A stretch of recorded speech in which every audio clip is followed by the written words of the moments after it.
University of Maine celebrated over 1,000 students who reached the finish line and walked across the stage for the 2023 commencement. This particular graduating class reflected on learning and living through the COVID-19 pandemic and many other hardships the world and nation faced within the past 4 years. Sierra Whaley takes us to Orono for the ceremony.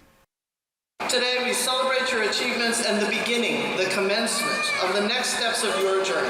It's a beautiful day to be a UMaine Black Bear. 2023 graduates lined up early this morning to say see you later to the Orono campus. Remote and hybrid learning, being apart from friends and family, changes in your plans, and a very different college experience than you anticipated when you arrived 4 years ago. A common theme surrounding graduations this year is acknowledging what students have been through, learning and living through the COVID-19 pandemic. Those are not insignificant challenges. They are significant, yet you remained committed, and here you are today. Graduates represented those achievements by dressing up their hats or representing who they are and where they're from with flags.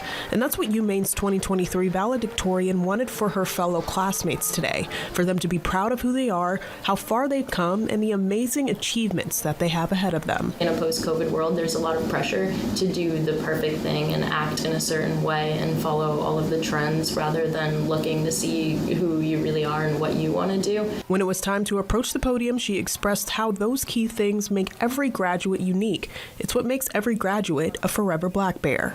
From the time we all entered our college in our first year, we've been tempted by society to strive to have the most accolades, awards, and achievements out of our peers. We're told that by doing this, we'll set ourselves up for a successful future. Let us forget our resumes and focus on what truly brings joy in our lives. Congratulations, class of 2023, and best of luck on your journey ahead. It's been a long 4 years for these graduates, but nothing could stop them. Not COVID, not any other struggles that the world brought, because today they can say they did it. Congratulations, class of 2023. Sierra Whaley, WABI TV 5 News, Orono.